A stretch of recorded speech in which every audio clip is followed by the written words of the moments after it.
listo, muchacho. Entonces, como él supone que el servlet está también dentro del directorio de views, de vistas, él busca en ese mismo ámbito el servlet, ¿cierto? Pero el servlet está ¿en qué parte? Está un directorio más arriba. Entonces, para que eso nos funcione, toca hacer el siguiente ajuste en el código.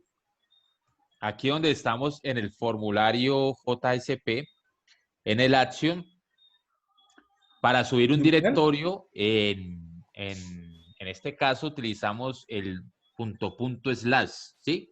Punto slash indica que vamos a un directorio más arriba a buscar ese servlet, ¿sí? Dentro del proyecto. Entonces, si yo le pongo el punto slash, él debería de funcionar. Entonces, vamos a decirle que corra este archivo nuevamente. Y veamos el ejemplo a ver si funciona. Ahora, profe, pero solamente colocándole el slash, ¿será que no sirve? Pues ahorita vamos a ver las diferentes opciones, a ver con cuál nos da. ¿Listo? Entonces, identificación, voy a colocarle aquí cualquier número. Voy a colocarle aquí, pues, mi nombre. Voy a colocarle aquí este otro apellido, este número de teléfono, este correo, esta cédula. ¿Listo? Entonces, miren, ahí nos funcionó. ¿Por qué? Porque le estaban diciendo, vea, búsquelo en el ámbito del proyecto, encapsulamiento ejemplo. ¿Sí lo ven? No lo busque dentro, aquí ya no aparece el directorio views, el folder views, sino que está en el ámbito del proyecto, me está buscando el servlet que se llama SRB encapsulamiento. ¿Sí lo ven? Sí. Entonces ahí me funciona. ¿Qué sucede si, profe, no, es que mira, yo creo que con el slash solo funciona, vamos a ver. Sí, si lo dejamos así, le voy a dar grabar aquí, guardar, control S, y verifiquemos si nos funciona. Entonces me voy a dar atrás, aquí le voy a dar actualizar, o sea, F5, y vamos a ver nuevamente si nos funciona dejándolo solamente con el slash. Entonces ya como me refrescó, me limpió los campos, le doy trae los datos.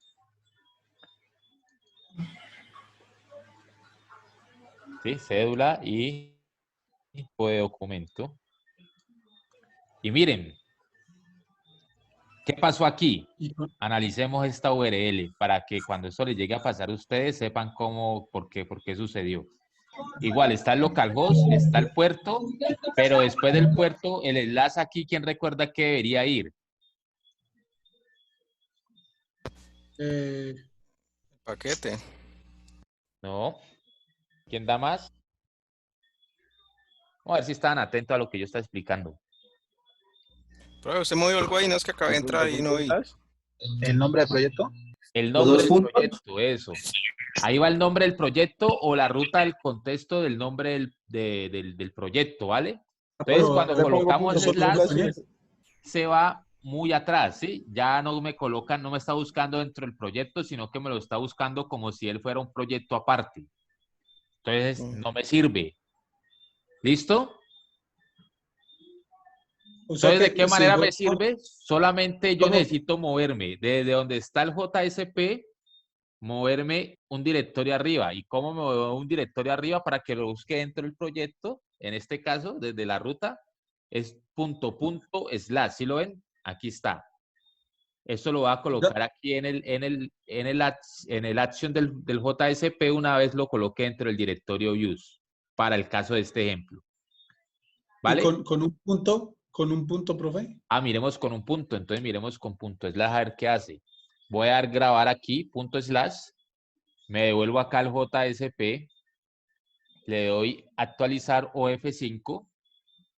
Una vez me carga, me blanquea los campos y voy a volver a ingresar los valores a ver qué sucede.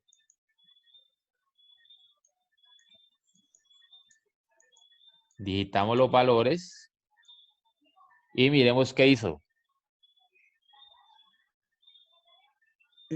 Pues sí está yendo a la... Ah, volvió otra vez a buscar en views. Se quedó dentro del directorio. Lo que está haciendo es busque dentro del mismo directorio raíz. ¿Vale? Ok. Entonces, para que nos funcione en este ejemplo, debemos utilizar el /, ¿sí? Profe, ¿y no hay otro método? ¿Otro qué? Perdón, no te escuché bien. otro método que no sea punto, punto, slash.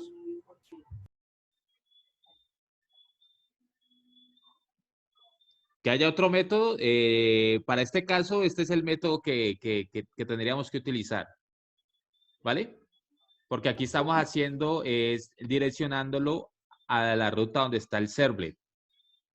Ahora, el servlet puede estar ubicado en un directorio diferente, entonces ya tendríamos que con este mecanismo poderlo acceder. Otra forma, ¿cuál sería?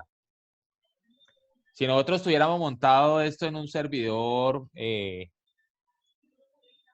producción, ¿sí? O otro mecanismo es colocarle la ruta de contexto, ¿sí? Entonces, la ruta aquí de contexto, ¿sí? Lo estoy colocando textual, slash la ubicación del servlet. Entonces, si el servlet estuviera en otro directorio, lo podría también mapear de esa manera, pero este no es el caso, ¿listo? Entonces, para cada caso, ustedes deben escoger cuál es la alternativa más eficiente. Entonces, aquí como estamos dentro del mismo proyecto y ya sabemos la ubicación donde está ese servlet, le estoy diciendo, ya búsquelo en la ruta a raíz del contexto del proyecto. Y ya con eso nos queda solucionado el inconveniente. ¿Listo? Listo, Listo. profe. Ok. Entonces, ¿preguntas? ¿Qué otras preguntas hay hasta allí? Profe, a mí que no me quería cargar. O sea, que yo hice el movimiento tal cual del cliente a la carpeta views, pero no me quiso ejecutar. Aquí le estoy volviendo a ejecutar y me genera un error en la parte inferior. Vale, entonces entre todos vamos a tratar de resolver el inconveniente del compañero para que eso también nos sirva como también aprendizaje, ¿no? Entonces voy a dejar de compartir para que tú me compartas tu pantalla y entre todos vamos a verla, ¿listo? A ver qué problema hay, cómo lo podemos solucionar. Listo, muéstranos qué es lo que sucede. Listo. Ese es el error. Aquí, como puede observar, aquí está introducido el cliente aquí en la carpeta views. Entonces, al ejecutarlo, Dale más para la derecha el mensaje de error que dice.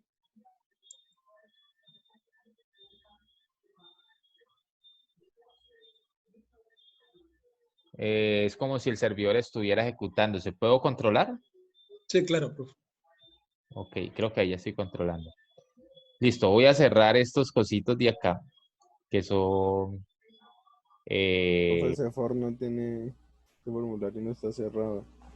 aquí creo que está ejecutándose, entonces lo voy a detener. Y vamos a darle nuevamente a ver qué hace. Run file. Ahí ya cargó. ¿Sí Ok. es? Ahí hay que tener en cuenta que si el entorno de desarrollo ya está ejecutando, él posiblemente va a generar error si vamos a ejecutar un cambio de estructura en el proyecto o un cambio de configuración. Entonces, lo más sano es detener las ejecuciones que están actuales y volverlo a lanzar, ¿vale? No había visto ese debug, profe. Yo pensé que ya había cerrado. Dale, no hay problema. Entonces ahí ya lo verificas y lo probas. Listo, muchachos. ¿Otra inquietud hay?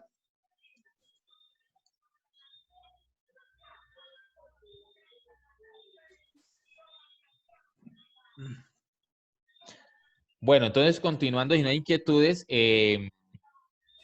vamos a hacer un ejercicio, pero antes de eso quería decirles que aunque estemos trabajando con este mecanismo de vistas, de controladores y de modelos, no significa que esos sean los únicos elementos que puede tener el proyecto, ¿no? Yo puedo tener más paquetes, yo puedo crear aquí cuantos paquetes necesiten el proyecto, sino que esta es la base de esa arquitectura MVC, modelo vista controlador, ¿sí? Y aquí lo estamos haciendo de manera manual. En el caso de que se requiera más paquetes o otra serie de elementos, los podemos ir adicionando, pero la idea es que tengamos siempre como un estándar y empecemos a trabajar como con esa base de arquitectura en los proyectos, ¿vale? Porque si nos presenta un problema en el proyecto, ustedes van a darse de una manera, van a darse cuenta de una manera más rápida dónde está el inconveniente si lo tienen mejor organizadito, ¿cierto? Aquí en este caso, como son poquitos los elementos que tenemos hasta el momento, pues cualquier error que se nos presente nos podemos dar cuenta de dónde se puede estar ocasionando, si en la vista, o sea, en el JSP, si en el controlador, es decir, en el servlet, o si en el modelo en la clase cliente. Pero supongan ustedes que tengan un proyecto que tenga más de 20 vistas, más de 20 controladores o 2 controladores y más de 100 clases. Y todo eso esté ahí revuelto en una sola carpeta. ¿Qué va a pasar allí cuando ustedes necesiten hacer alguna depuración, algún seguimiento o algún ajuste a ese código? Pues también nos va a quedar mucho más difícil de hacerle ese mantenimiento, esa revisión o ese ajuste o encontrar dónde está el problema, porque todo está ahí, digámoslo, mezclado, ¿cierto? En cambio, si está separado, posiblemente usted va a dar cuenta, no es un problema en el controlador. Entonces ya sabemos que en ese directorio está el controlador y lo podemos ir a resolver allí. No, eso es un problema de las clases del modelo. Entonces vamos a las clases donde está el paquete del modelo y buscamos cuál es la clase que tiene el inconveniente. O eso es un tema que tenemos que ajustar en otro paquete dentro del proyecto, pues ya lo tienen bien organizadito. ¿Hasta ahí es claro? Profe, en el paquete modelo, entonces siempre van a ir las clases y controlador siempre van a ir los servlets, ¿sí? En el paquete model van a ir las clases que están modelando una entidad, ¿sí? En este caso, la Bien. entidad que estamos modelando es cliente, ¿sí? Y que les decía que también nos sirve como base para cuando estemos haciendo interacciones en el próximo semestre con bases de datos. Entonces ahí lo que estamos haciendo es como una especie de mapeo entre lo que tiene la tabla y la clase en Java, ¿sí? Lógicamente existen frameworks, como les comentaba anteriormente, les hablaba de Spring MVC y a su vez se involucra otros frameworks como es el JPA, no sé si lo han escuchado, Java Persistent API, API de persistencia de Java, y otro muy utilizado que es Hibernate, ¿sí? Esos elementos se utilizan mucho para el desarrollo de aplicaciones que tienen conectividad con base de datos porque nos permiten cosas como esta. Yo defino la clase, en el caso, en este ejemplo, la clase cliente, ¿sí? Entonces yo defino mi clase cliente. Y yo con esos elementos le puedo decir, vea, a partir de esta clase, créeme la tabla en SQL Server o créeme la tabla en MySQL, ¿vale? ¿Sí me entienden el ejemplo? ¿Ustedes ya vieron bases de datos o han visto algo de bases de datos? Sí, profe. Sí, profe. ¿Me repite, profe? ¿Qué pena? Entonces, sí, entonces con esos mecanismos que les hablaba, por ejemplo, JPA o Hibernate, por ejemplo, con JPA yo puedo decirle, defino mi clase y a partir de esta clase, utilizando el JPA, le digo, vea, cree esta clase, conviértala también en una tabla en la base de datos. Entonces él dice, bueno, como usted creó esta clase cliente, entonces mi tabla, ¿cómo se va a llamar? Cliente. Cliente. ¿Sí? ¿Qué campos va a tener la tabla cliente? Entonces va a tener un campo de identificación, otro de nombre, otro apellido, otro teléfono, otro email, otro tipo de documento. Y el tipo de dato es lo que De una vez se los va a hace es, asignar. señor. ¿De una vez se los va a asignar sin necesidad de hacer el SQL o...? Sí, él nos permite esa utilidad, nos permite esa herramienta, esa facilidad de poderlos crear a partir de la clase, la definición de la clase, créeme la tabla, ¿vale? Pero eso son cosas que se ven más avanzadas y que se alcanzan de pronto a ver el siguiente semestre cuando estén viendo bases de datos, interactuando con código Java, ¿vale? Listo. O puede suceder al contrario, usted ya tiene una tabla creada, ¿sí? Entonces usted ya tiene su tabla en la base de datos, ¿sí? Su tabla se llama cliente y usted dice, bueno, como eso tiene muchas tablas el modelo, puede tener 20, 50, 100 tablas, no sé, dependiendo del proyecto y el modelado que se haya hecho. Y esas tablas están relacionadas. Pues imagine yo empezar a escribir una clase que modele cada una de esas 100 tablas. Pues me va a demorar mucho tiempo, ¿sí o no? Entonces existe también una herramienta que le dice, vea, a partir de ese modelo de datos, selecciono todas esas 100 tablas de la base de datos a través de Hibernate y le digo, vea, créeme la clase que haga el mapeo de esas tablas. Y él automáticamente me genera estas clases con unas características especiales, unas anotaciones, unas relaciones y demás, que es lo que permite hacer ese tipo de herramienta, ¿vale? Eso es así como un paréntesis informativo de hasta dónde podemos llegar a hacer y un preámbulo y muchas otras cosas más para que vayan dándose cuenta de por qué se utiliza el modelo, por qué se utiliza el controlador y por qué se utilizan las vistas en una arquitectura base. ¿Sí? Entonces, imaginen un modelo con 100 clases. Ya es un modelo mucho más robusto y mucho más interesante de manejar. El controlador, sí, por lo general los proyectos manejan controladores para cada tipo de servicio que se vaya a habilitar. ¿Sí? Entonces, si yo tengo un solo servicio, pues ¿cuántos controladores podría tener? Pues podría dejarlo solamente con uno. ¿Sí? Pero si tengo más de un servicio, entonces ya aparece otro concepto en términos de arquitectura de aplicaciones y del mundo más de vanguardia, que es el tema de los servicios o los microservicios o nanoservicios, que de pronto son temas que están surgiendo recientemente. No sé si lo han escuchado. ¿Alguien los ha escuchado o no? ¿Han escuchado en lo personal, los ¿de qué? servicios web? ¿Sí? ¿No? Entonces, imagínense que si no lo han escuchado, pues esta es la oportunidad. Recuerden la recomendación que les hice hace unos minutos atrás, que debemos estar actualizados y conocer así sea de manera conceptual por el momento, mientras logran hacer el entendimiento práctico o lo utilizan en su vida profesional, ¿vale? Aquí en este caso, en este ejemplo, pues yo tengo un modelo que es una clase que está modelando los atributos del cliente, pero si ustedes ven aquí funcionalmente qué operación transaccional lo estamos haciendo, en este caso no estamos haciendo ninguna, ¿cierto? Más que enviarle unos valores para que se almacenen las variables que están encapsuladas y que me los retorne y me los muestre. Si yo quisiera hacer una funcionalidad, pues entonces ya tendría que ver qué otros elementos necesito amarrar allí para que esa funcionalidad trabaje sin ningún inconveniente. ¿Sí? Por ejemplo, si yo quisiera que un cliente, me decían al comienzo que el cliente hace que compras de productos, ¿cierto? Sí. Entonces, ¿qué más necesitaríamos modelar allí? Empecemos por allí, ¿qué otras entidades necesitaríamos modelar para hacer una venta de un producto a un cliente? Producto. ¿Producto? ¿Qué más? Número de identificación del producto, valor del producto, si tiene IVA o no. Ok, entonces ese siguiente va a ser el ejemplo el ejercicio que vamos a realizar en estos minutos que nos quedan de clase.